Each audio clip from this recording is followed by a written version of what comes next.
It's time to do some flooring around here.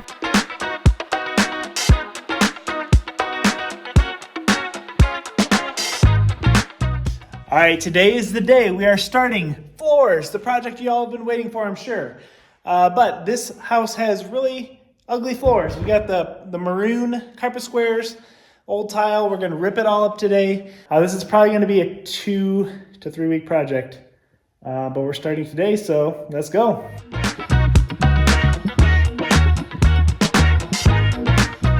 That took way too long, and we're still not done. I underestimated how heavy the cabinet was going to be with all the wooden stuff inside. So I thought I'd move the camera before it gets crushed. Hopefully I don't get crushed.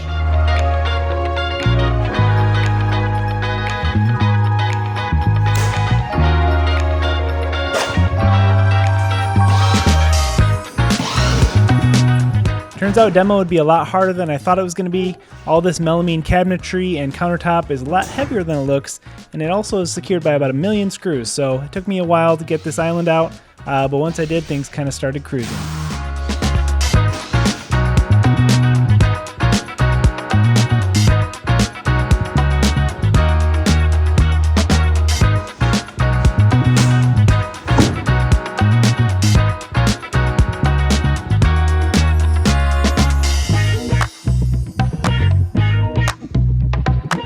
Removing the tile was definitely the most labor-intensive part of this project, but if we want to have a flat, seamless look and not have any transitions, it had to come out. I wet it down with water to keep dust at a minimum, and took a lot of safety precautions to make sure I didn't suck in any of that nasty dust. Between the boathouse garbage and all this stuff we were ripping out, I ended up having to rent a 30-yard dumpster, and we completely filled it. My mom came out and helped me with some of the demo, and it went super fast because of her, so thanks, Mom. All right, so I thought I'd give you guys a quick update. We are officially done with demo of all the floors and cabinets and everything. So that was quite a project. It looked probably like it went really fast with all those time lapses, but we are down to the bare, well not bare, but we're down to the concrete here. We had some surprises along the way. Let's check out what we have done so far. So if you remember, there was the strange shaped island here. And then we actually took this cabinet out and then I cut the wall. I didn't film it, but I cut that wall flat to open this up more so we can fit a big island. The goal is to have a 100-inch island in there, so pretty big. And then this, we are going to finish off. I'm gonna put a board here and then across. And then we're gonna maybe tile that the same as the backsplash. Do something, design-wise there, and then have a sliding barn door to the pantry. So that's kind of our solution. I'm not a carpenter, so to be able to match those miters will be nearly impossible. So we thought that would be kind of a fun way to make that a, kind of an artistic canvas there for us, and also be a lot cheaper. So countertops are up. We're gonna try to keep the cabinets and then maybe just do new doors at this point, but that is to be determined. Back here, oh, it's dark back here. All the concrete has just been painted. So that'll be really easy to cover up. We're still gonna use a nice primer, fancy primer on it, because we want the Microcement to stick nice and good. But yeah, so it's all demoed out here. This kind of gives some clues to what this used to be. This was like a wall here, and it looks like there used to be a toilet there.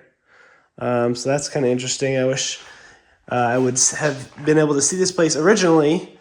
This has been remodeled, I guess, in the 1990s, we learned. So, originally we were all concerned about maintaining the mid-century character. We come to find out it's not even mid-century, that's from the 90s. So, but we are going to still keep the wood paneling because we think it's cool and warm. But let's go back out here.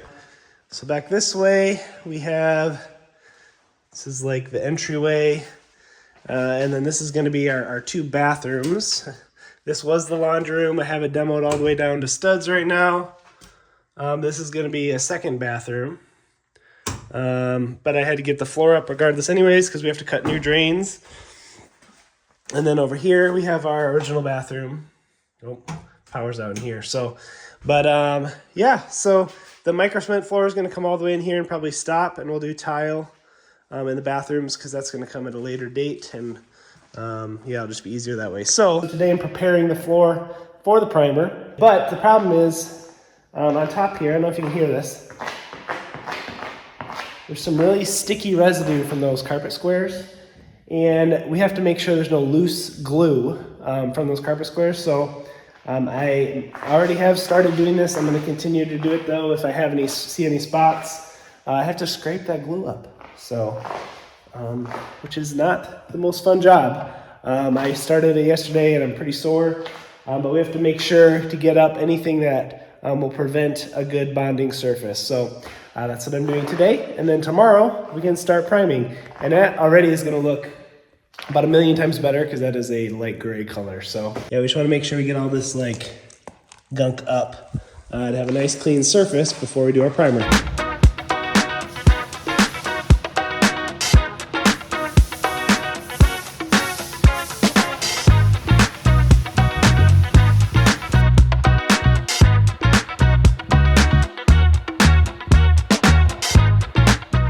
As soon as the primer dried, it was time to put down some Microcement. The product I chose is called Sqft Microtech. The reason we chose this product is because it was readily available on Amazon, just one click and order. It's kind of expensive, it's $100 a bag, which supposedly covers up to 200 square feet. We started with the pigment mix we added to the water, and then slowly added the bag of cement as we mixed. We followed the instructions to a T, adding between 5 and 6 quarts of water. And then we were ready to apply. Now the application process took some getting used to. We had a squeegee and some trowels. The squeegee ended up working best, we felt, so we went with that. And it took us a while to discover a technique. Once we discovered a good technique to use, it started to go smoothly, especially in the big room. We did run into some issues with some chunks of cement drying, which made drag marks in the concrete, so we had to remove those, which was a little bit frustrating, but overall the process went pretty smoothly with 3 people. I wouldn't suggest trying this by yourself. It was quite difficult.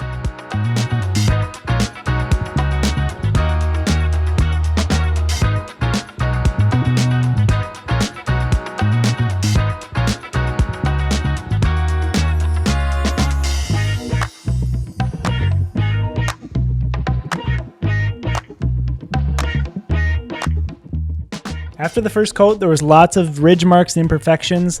Before we applied the second coat, we definitely needed to scrape those down. So anywhere there was a high spot or a big lump, we just scraped and sanded it just so that we could have a nice smooth second coat.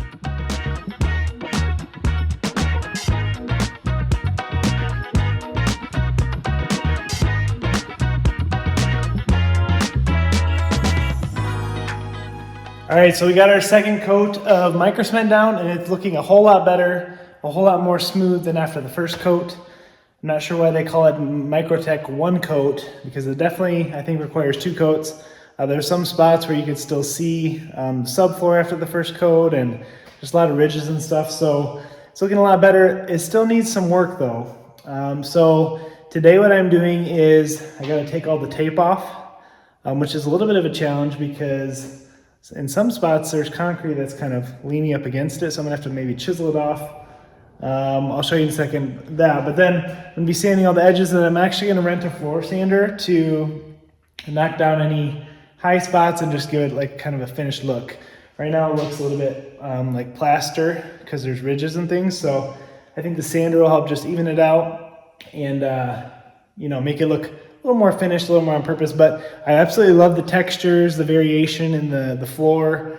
It just looks really cool. So, but let me show you what I'm talking about here.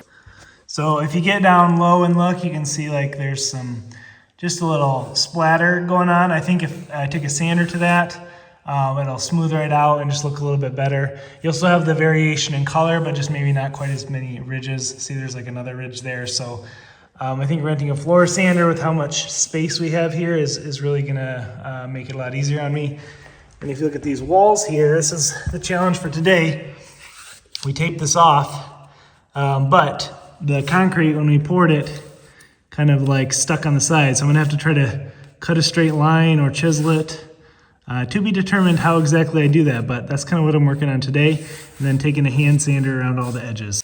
All right, so good news. Most of this is just coming off with a simple score of a knife. Because it's such a thin layer on the edge that I can just score it and peel it. So I don't know about some of the big areas, but for most of these thin areas, I think this is gonna work. So that is kind of a lifesaver because I thought I was gonna have to spend all day doing this. So now it's just gonna take me half the day.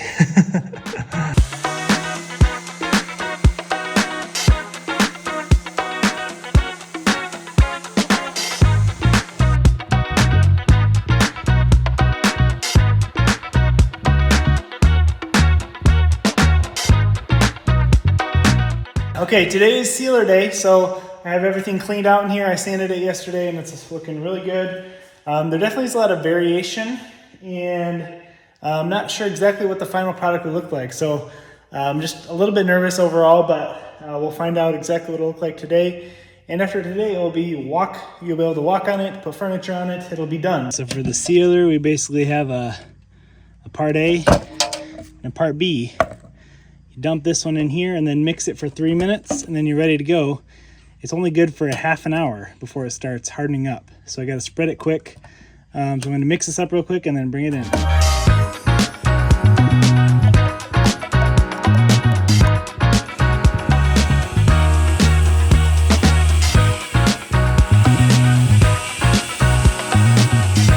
right, start with the edging here and we'll roll the middle after. Okay.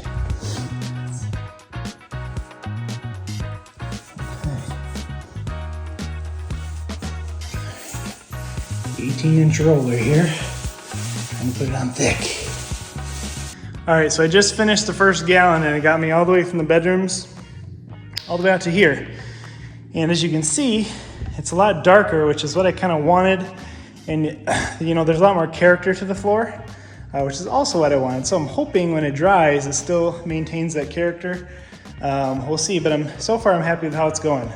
Now we got to do this big section here, and hopefully, I think it'll only take maybe 3, maybe I'll have to open the 4th gallon, but it's good. This stuff's expensive. I think it's like 230 bucks a gallon, so anywhere we can save, I'm a fan of.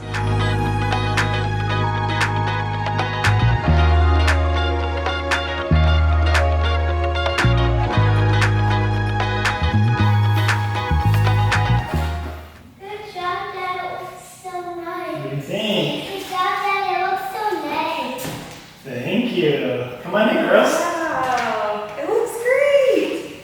Cool. Come on, let's think. I need to get any cakes so we can put around. We'll put rugs out, yep. But Dad, we need a table. Wow, this is cool. Yeah, what do you think? It's sweet. You need a table, It's got Dad. character, right? Yeah, we'll get a table, honey. Yep. Oh, it does have like anthropology vibes, I feel like. I get that. Dad, what is that? What is that, Cool, Dad? I like it. That's the air filter. It's very unique. All right. What do you think? I really love them. I feel like they're definitely unique and different. I think they're cool. It still feels a little bit empty in here. I mean, we still have a blank canvas. Yeah. But at least the purple carpet squares are gone.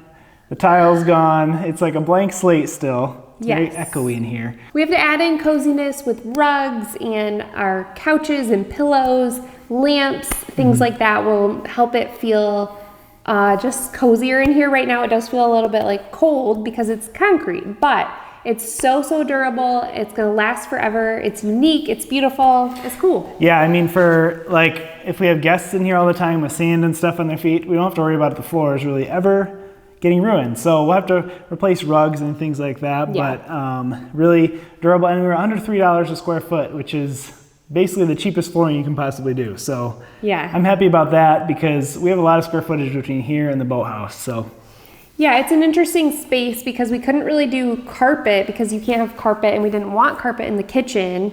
So we really wanted something that was seamless throughout, but LVP didn't feel like the answer. And so we researched it a lot, and it was definitely a lot of hard work for you. I mostly was just home with the kids.